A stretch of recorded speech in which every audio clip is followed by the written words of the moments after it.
신명기 24장 6절과 7절 말씀입니다.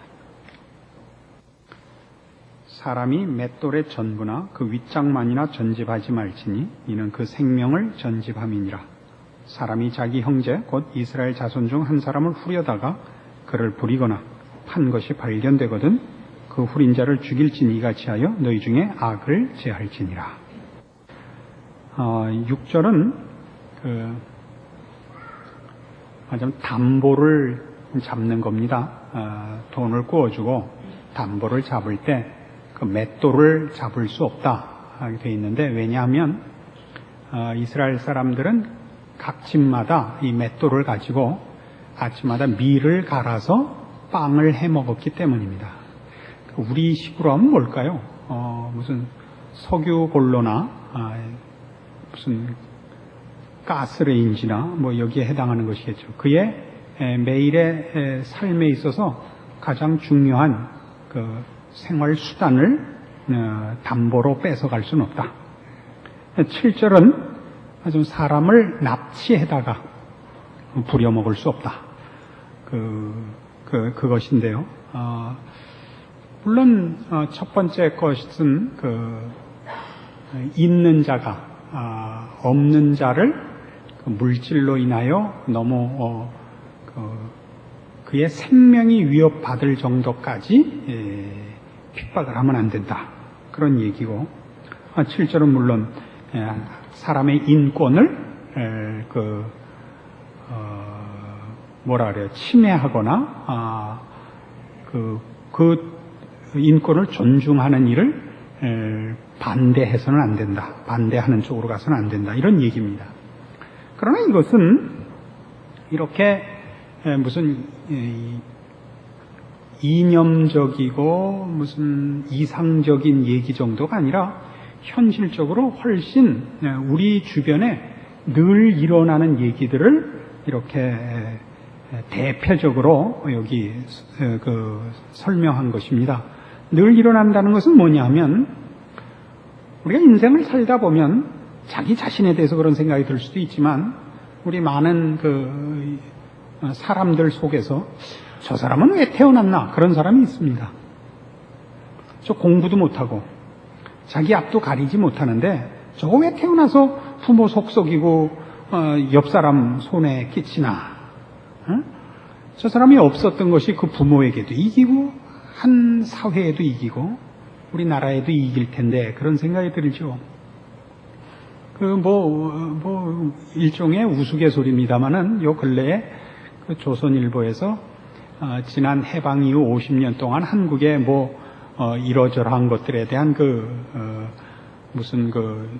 조사가 있었죠. 설문조사 중에 예를 들면 우리나라의 정치 잘한 역대 대통령 그 순서가 나오고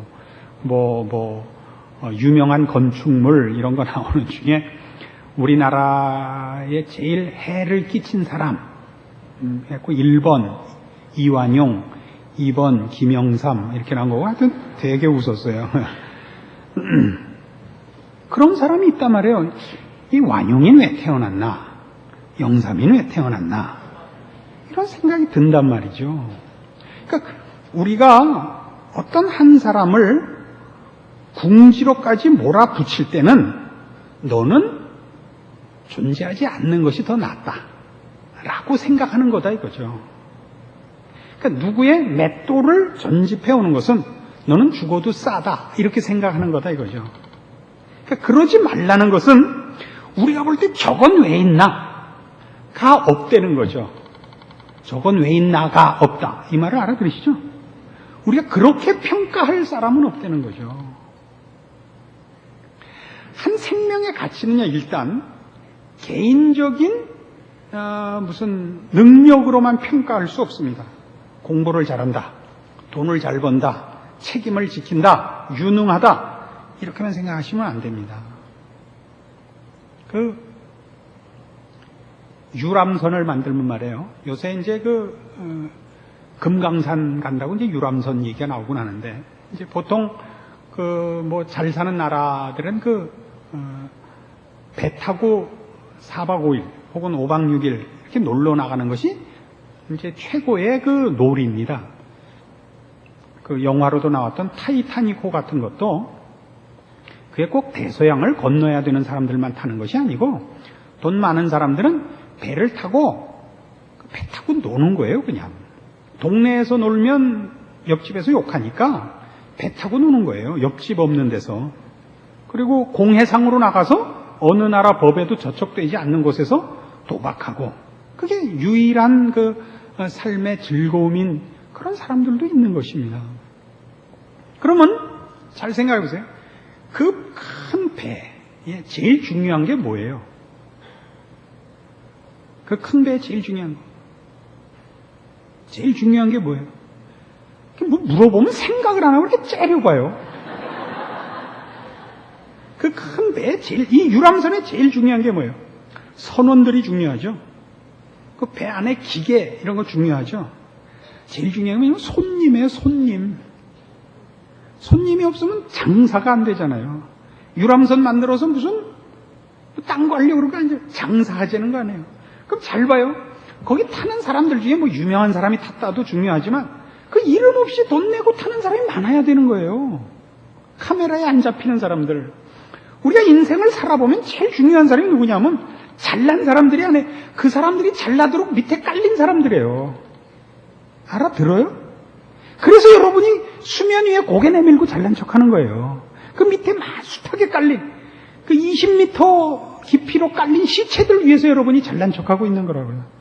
우리 교회는 잘난 사람들이 꽤 나오는 걸로 제가 알고 있는데, 여러분 발밑에 깔려서도 깔린 줄 모르고 행복하게 죽어있는 시체들 덕분에 잘난 사람 얼굴이 수면 위로 나오는 거예요. 근데 이 말하자면 사회 전체로 놓고 볼 때 제일 중요한 사람이 누구냐 여러분? 무능한 사람들이에요. 오늘은 전철이 불통이니 버스 타고 가시오. 그러면 침 한 번 뱉고 버스 타고 가는 사람이에요.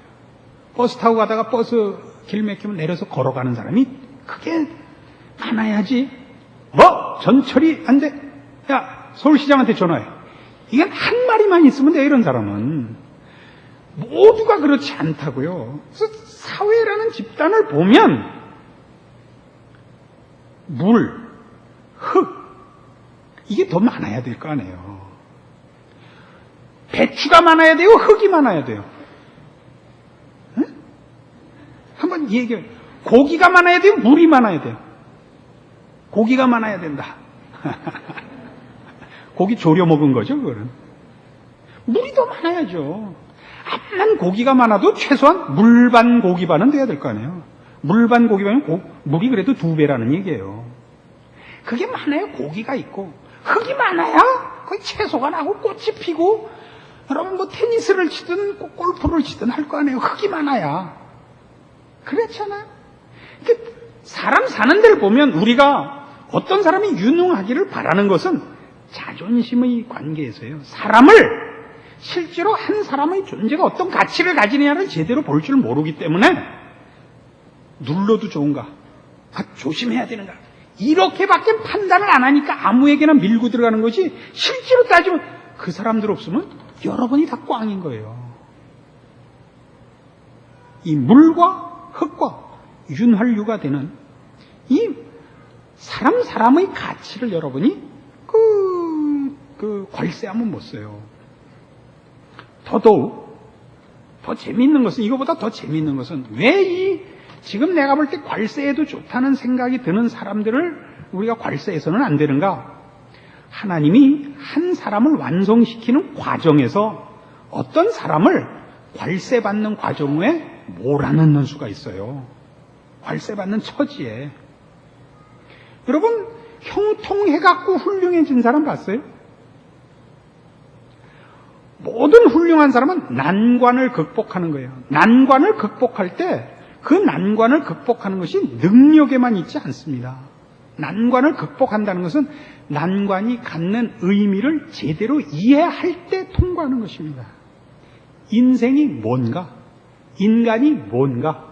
인간의 가치가 어디 있으며 한 인간이 그 인생에 집중해야 되는 일이 무엇인가를 배우는 게 다 절망과 좌절에서입니다. 그 일본 사람들이 한국 음식 중에서 좋아하는 게 김치입니다.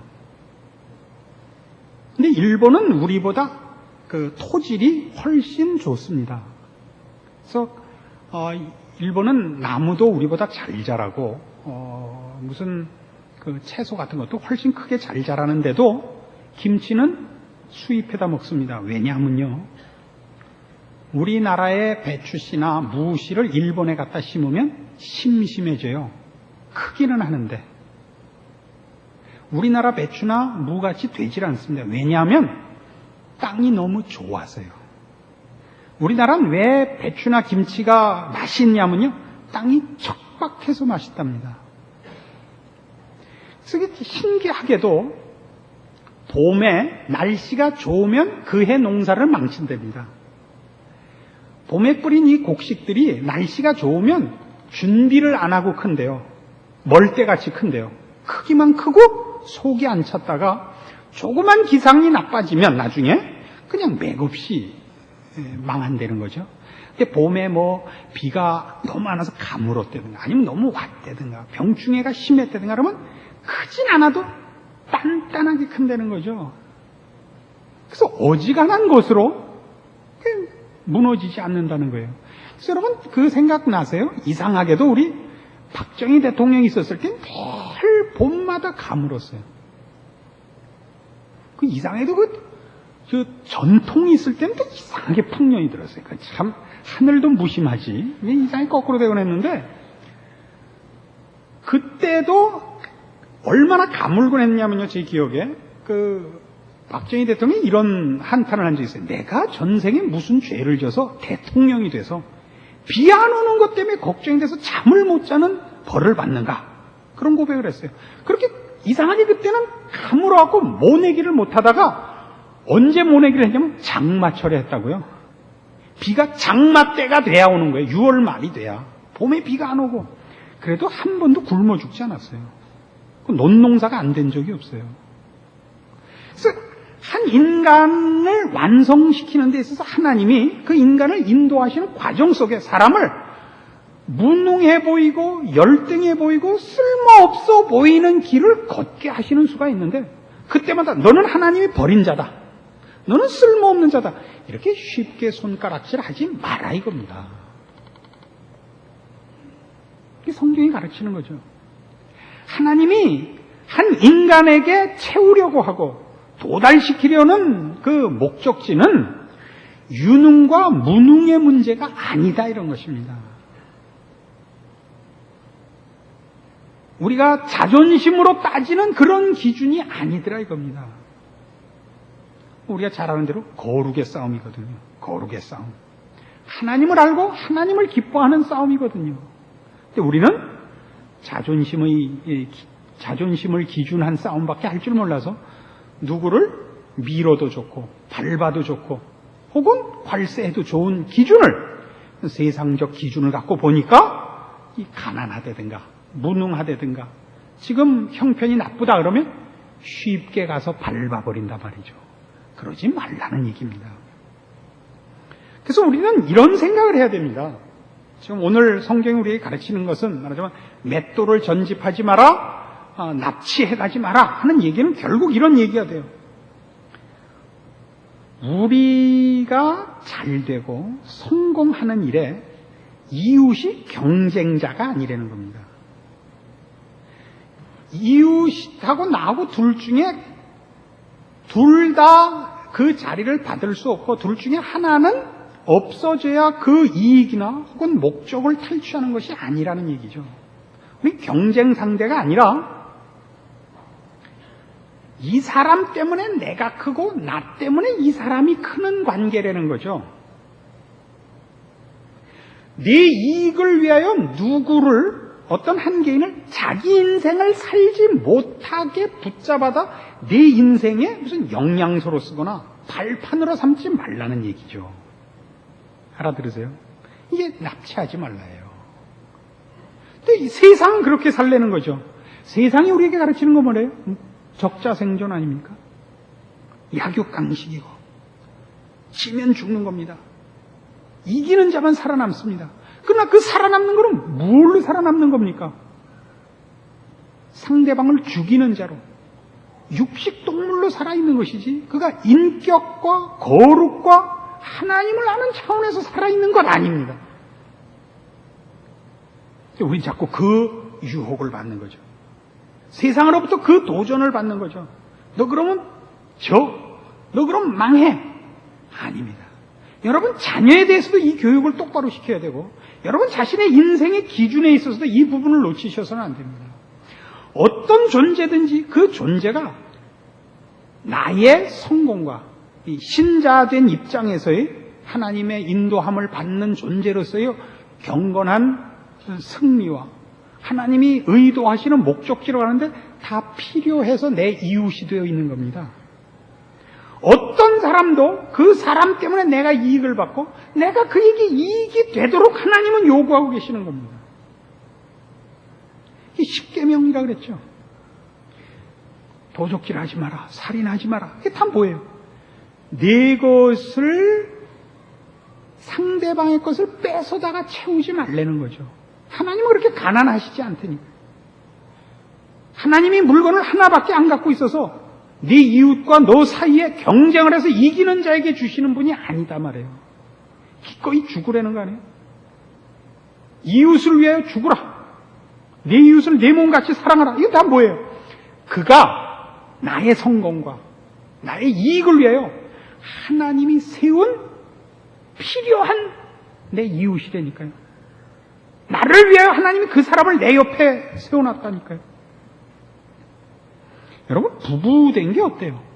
언젠가도 잠깐 말씀드린 것 같이 부부는 전생의 왼수가 업으로 만난 거래요. 왜 왼수죠? 잘 생각해 보세요. 여러분의 고집과 성질을 누가 꺾어요? 부모님이 못 꺾었잖아요. 그렇죠? 누가 꺾어요? 부부가 꺾죠. 부부 앞에서만 비로소 꺾이는 거예요. 요즘 물 난리 안 해요? 중국에서 지금 양자강이 넘어갔고 결국 뚝을 무너뜨리고 있죠. 그 뚝이 물을 막는 것이 물의 성질을 죽이는 거예요. 그래서 물이 성질나요. 이 뚝 때문에 이 전생에 왼수를 만나서 내가 못 나가고 있다 해서 그냥 뚝에 머리를 박고 죽어요. 물기를 잡는 거죠. 그 물이 그 용도대로 쓰이게 하는 거죠. 낭비되거나 피해를 주지 않게 뚝이 막는 거죠. 그럼 물이 왼수면 물을 다 말려버리면 될 거 아니에요. 물이 필요하죠. 뚝이 막는 거예요. 부부가 있어서 내 성질을 막고 내 고집을 꺾고 해서 이마만큼 훌륭해지는 거예요. 여러분들 성질대로 살았으면 지금 여러분 다 청송회가 있는 거예요. 청송회 기도원 하나 있어요. 아세요? 그래서 우리가 한 사람을 볼 때 이해관계로 보지 말라는 거죠. 하나님의 눈으로 보라는 거예요. 우리가 이해관계로 보면 사람에 대해서 말 막 하죠. 나한테 필요하면 아첨 떨고 내 이해에 반대되면 우린 무조건 그저 갖다 짓밟죠. 그러지 말라는 거죠. 우리가 이런 걸 어디서도 배우냐면요. 자연을 봐도 배워요. 자연에게 한 것이 인간에게 돌아온다고 이제 다 알게 됐어요. 공기 나빠지고 물 나빠지고 이러니까 우리가 깜짝 놀랐죠. 우린 지금 굉장히 나쁜 그 오염된 도시에 살아요. 아마 우리보다 공기 나쁜 데는 기껏해야 멕시코 시티나 방콕 정도예요. 북경이나. 근데 우리가 한 4위쯤 나빠요. 이 공기가 나쁘면요. 나쁜 게 뭐이 많아요. 눈 나쁘죠. 저는 피부 알러지가 그렇게 생겨요. 여러 가지로 나쁜 게 있습니다. 우리가 언제 저질렀는지 모르는 잘못이 우리에게 다시 그 업보로 보상으로 돌아오고 있는 거죠. 사람에 대해서는 더 그래요. 내가 따뜻한 마음을 갖고 한 사람을 대하면 그 사람이 나한테 보상을 하는 게 아니라 하나님이 나한테 보상을 해요. 내가 누구를 의심하면 의심하는 게 귀신 들렀다는 거 아니에요? 사람을 한번 의심하기 시작하면 내가 평안이 없어져요. 누가 이런 얘기를 해요. 목사님, 어떤 선교사가 나가면서 지원을 부탁해서 도와드렸는데 나중에 보니까 사기꾼이더라고요. 가서 선교는 안 하고 선교 헌금 받아갖고 순 놀고 먹고 앉았더라고요. 이런 때는 그동안 한 헌금이 어떻게 되냐 이거예요. 그래서 당신이 한 헌금은 선교사한테 한 게 아니라 하나님께 한 거에다. 그 선교사가 그걸 어떻게 썼느냐는 하나님 앞에서 그 선교사가 회개할 문제요. 카운트할 문제요. 당신이 낸 돈은 하늘나라에 그대로 입금됐수다. 걱정 마시오. 똑같아요. 우리가 누구한테 잘해줄까 말까 할 때 무슨 생각이 드는 거예요? 잘해줘 봤자인데. 그거란 말이에요. 잘해줘 봤자인데. 아니요. 여러분이 누구에게 잘한 것, 이웃에게 잘한 건 하나님께 계산되는 겁니다. 그 사람이 나한테 보상하지 않는 건 하나님이 계산하실 것입니다. 이걸 놓치면 뭐가 되냐면 인생과 사회가 지옥이 되는 겁니다. 이걸 놓치면 모든 사람을 이해관계로밖에 보지 않기 시작을 하면 여러분의 삶은 괴롭기 짝이 없어집니다. 눈치 봐야 되고 뒤로 딴 생각해야 되고 여기서 하는 말 저기서 하는 말 달라야 하고 그러나 여러분이 이 마음을 갖고 하나님의 백성답게 살면 여러분 옆에 여러분 나무 그늘에 쉬러 오는 사람이 생기고 새가 와서 지저귀고 그게 꽃이 피고 여러분은 하나님의 사람으로서 사람들께 어떤 보상을 받는지는 2차적인 문제고 하나님 앞에 보상을 받는 평안과 행복과 넘치는 사랑 속에서의 행복을 매일 누리실 수 있습니다. 이거 우리가 놓치고 있는 것입니다. 그러니까 예수 믿는 것도 이해관계로 자꾸 써먹으려고 그래요. 오늘 성경을 보면 무슨 그날 점 보듯이 서쪽으로 가라 귀인을 만날 것이다. 이렇게 읽고 자빠졌으니까 그놈에게 은혜가 없는 거예요. 어떻게 하는 것을 하나님이 좋아하시는가? 무엇이 불변하는 우리 삶의 대원칙인가? 이런 것들 생각하시는 중에 모든 인간에 대하여 하나님이 저 사람을 지었고 저 사람의 존재는 나한테 유익하고 나는 저 사람을 하나님이 그 능력과 사랑과 열심으로 지은 대로 그렇게 대우하리라. 그 마음을 갖고 사세요. 여러분의 인생은 낙원이 될 것입니다. 그것이 무책임하게 그냥 가서 다 예금 통장 꺼내주고 집 열쇠해주라 이런 얘기가 아니에요. 이해관계를 떠난 인격과 인격의 그 마땅한 대우를 해주시라고요. 신용할 수 있느냐? 이건 다른 문제예요. 다른 문제예요. 여러분이 하나님의 사람으로 여러분 자신에 대해서는 모든 사람에 대해서는 이 정당한 하나님의 이 마음의 시각을 가지게 될 때 여러분의 인생은 바뀔 것입니다. 신앙의 보상이 뭔지를 알게 될 것입니다. 사는 재미, 그 속에서 열매 맺는 부요한 기적들을 체험하실 것입니다. 기도하십시다. 하나님 아버지 은혜를 감사합니다. 우리의 인생을 하나님의 마음과 뜻 가운데서 살 수 있게 하셔서 감사합니다. 이해관계를 떠나서 또 나 자신을 세상적인 차원에서 지켜내기 위하여 발버둥 칠 것이 아니라 하나님의 사람으로 넉넉하게 살 수 있게 하셔서 감사합니다. 사랑하고 주고 서로 신뢰하고 자신을 책임지듯 이웃 모든 사람들에 대해서도 하나님의 사랑을 입은 영혼임을 인식하는 대접을 해주고 그래서 서로가 서로에게 예의를 지키며 사랑으로 대하며 우리 하나님이 베푸시는 능력과 인도하심 속에 있는 인생인 것을 서로가 인정하며 살 때 우리가 신자된 보상을 받을 것과 우리가 만나는 영혼들이 하나님의 손길을 느낄 것을 믿습니다. 이 복된 우리의 책임이며 자랑인 신자된 본분을 벗어나지 말게 하시고 세상의 유혹과 시험 때문에 싸우고 죽이고 그 시체 위에 올라서는 승리를 바라는 못난 싸움에서 벗어나게 하여 주시옵소서. 예수님의 이름으로 기도합니다. 아멘.